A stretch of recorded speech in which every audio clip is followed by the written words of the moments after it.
Snow fell like sifted flour across the valley, pale against the black timbered roofs of the town.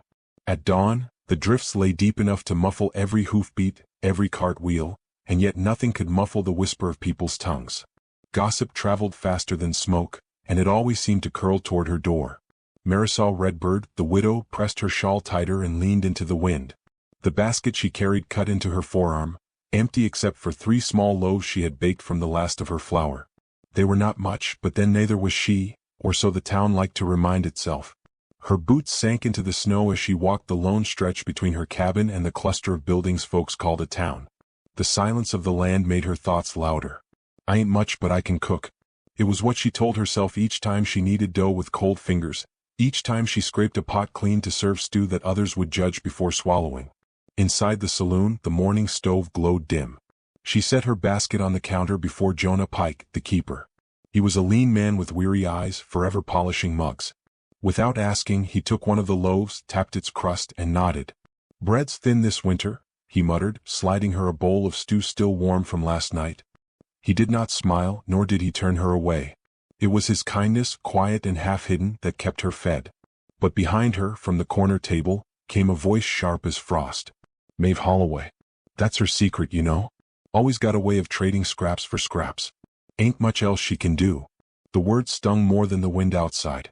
Marisol bowed her head, fingers trembling around the bowl, and slipped onto a chair near the stove. She pretended to eat, though the taste soured in her mouth.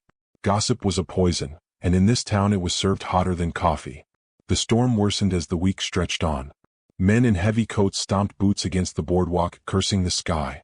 Children stayed shuttered inside. And then, through that curtain of snow, came a figure the town had not seen before. He arrived without fanfare, riding a dun horse that seemed as tired of the journey as he was. Hawthorne Blackfeather, the Cherokee giant. His shoulders filled the doorway of the saloon when he stepped inside, snow glittering in his beard, eyes dark and unreadable. Conversation dropped into silence as if a knife had sliced it. Jonah cleared his throat and poured him coffee. No one offered welcome. Folks shifted uneasily, measuring his size, whispering of trouble that might follow. Marisol, at her corner table, felt the room's air thicken. She lifted her bowl, pretending to drink. But she saw him notice her, just a flicker of a glance at her hands, reddened from baking, at the basket of bread beside her. Their eyes met once, not long enough to be scandalous, but long enough that she felt the weight of recognition, 2 souls marked as outsiders. He looked away, yet the silence he left behind seemed to rest more gently on her shoulders. That evening she walked the snow-buried path home, the wind slicing her cheeks raw. Her cabin leaned against the hillside like an old man leaning on a cane, the roof sagging, smoke barely curling from the chimney. She was nearly to the door when she heard a sound, boots crunching behind her. Hawthorne. He carried a sack of flour slung across one arm as though it weighed no more than kindling. Wordlessly he set it down at her steps. "I didn't ask," she whispered, voice catching. "You shouldn't have to," he answered, and his tone was steady, not pitying. Then he turned back into the storm before she could reply. She stood staring at the sack, the whiteness of it bright against the dark snow. For the first time in years she felt something shift in her chest, gratitude tangled with fear. If the town saw him at her door, tongues would burn with talk. Yet bread would rise from that sack, and with it, perhaps, a small mercy. 2 days passed. She baked a stew from beans and salted venison, portioning what little she had. That night she wrapped a tin plate and, under the moonlight, walked to the old barn on the edge of town where she had seen his horse stabled.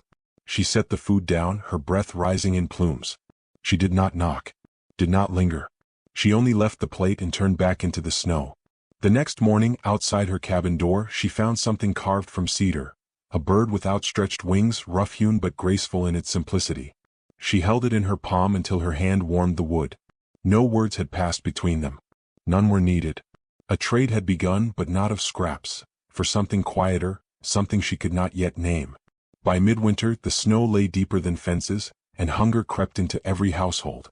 She worked herself near breaking, chopping wood, hauling water, baking bread until her fingers blistered. Her body weakened under the strain. One evening she tried to carry a bundle of firewood through the storm. Her knees buckled and she fell into the snow. Cold swallowed her vision and the sky spun above. Then arms lifted her, strong as oak. Hawthorne's voice cut through the rushing in her ears. "Stay with me." She woke later in her own cabin, the fire burning bright.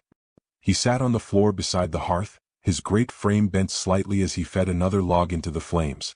Snow clung to his coat, melting into dark patches. She wanted to thank him, but shame held her tongue.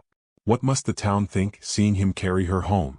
She imagined Maeve's voice already hissing through door cracks. The widows found her a giant to keep her warm. Her eyes filled with tired tears.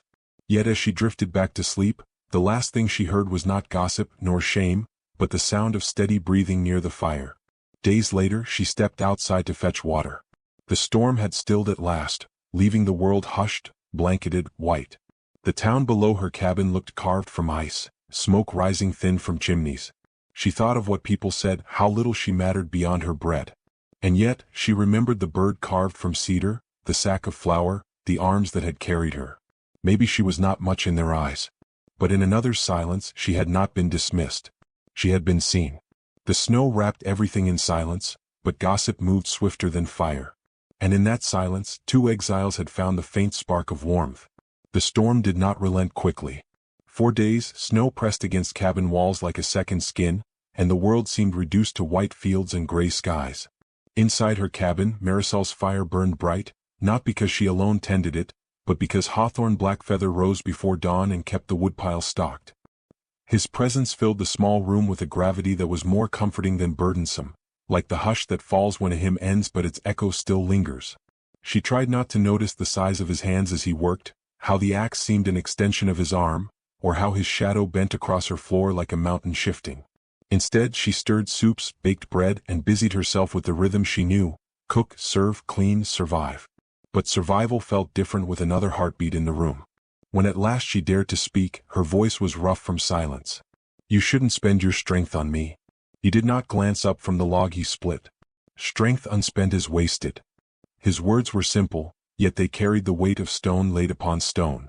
Something inside her softened, and she stirred the pot more slowly, letting the steam curl against her face. A knock rattled her door days later. Sheriff Amos Calder, wrapped in a thick coat, leaned in the threshold, his boots caked with snow. His gaze flicked from her face to Hawthorne's broad frame by the fire. "Marisol," the sheriff said, voice low, "folks are talking. They see him here. Best you don't stir more trouble." Her cheeks burned. She dropped her gaze, fingers twisting her apron hem. "I don't," she began, but Hawthorne rose behind her, silent, watching. The sheriff's hand shifted uneasily on his belt. He cleared his throat, muttered, "Just a word of caution," and left, boots crunching back into the white. When the door shut, shame pressed heavy in her chest. She wanted to ask Hawthorne to leave, to spare them both the venom of tongues. But when she turned, his expression was steady, not judgmental. He only crouched again by the hearth, as though the sheriff's warning had been nothing more than passing wind. The steadiness steadied her too. Each day after, trust grew like roots in frozen soil, slow, hidden, yet unshakable. When the roof beams groaned under snow, Hawthorne climbed to clear the weight. She steadied the ladder below, her breath a cloud in the air, glancing upward at his silhouette against the pale sky. Later, when his fingers stiffened from the cold, she poured him coffee, their hands brushing as he took the tin cup. The touch was brief, but it lingered in her blood like heat that refused to fade. Neither spoke of it. Words were fragile things in a world that already misused them. Better to speak with hands, with deeds, with silence that felt like safety. But gossip sharpened. Maeve Holloway, restless in the confinement of snow, spun her poison thicker than thread. At the mercantile, Marisol overheard the hissed accusation. "She feeds him in more ways than one, if you take my meaning." Laughter, cruel and brittle, followed. Marisol carried her basket home with trembling hands, shame flaring hotter than the fire she stoked that night. She stared at Hawthorne across the cabin, at his quiet patience, and something inside her cracked. "You should go," she whispered, voice breaking. "The town already despises me. If you stay, they'll despise you too." He did not argue. He simply set down the knife he had been using to carve a block of cedar. Without a word, he left the cabin. The door closed behind him with a sigh of wind. Marisol sank into the chair, tears burning, hating herself for pushing away the only soul who had not judged her. Loneliness returned like a wound reopening. But in the morning, on the stove beside her pot, she found what he had left. Another carving, this one a bear, strong and solid. A symbol of endurance. Her hand trembled as she held it, shame warring with gratitude. That day Marisol made a choice. If all she was worth to the town was her cooking, Then she would wield it not as a weakness but as a weapon. She walked to the saloon, shawl tight around her, and offered Jonah Pike what she had left. Her skill, her time, her heart poured into pots and pans. "I'll cook for everyone," she said. "The storm keeps us all. Let the food keep us too." Jonah hesitated, then nodded. And so, from the cramped kitchen, the widow filled the air with the scent of stew, bread, roasted meat. Townsfolk who had sneered now came with bowls and spoons, their hunger greater than their gossip. For a time, silence reigned, broken only by the scrape of spoons.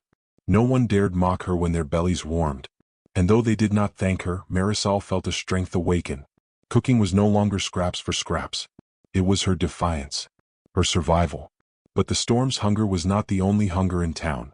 One night, after the food ran thin and tempers grew sharp, a ranch hand drunk on whiskey staggered into the saloon.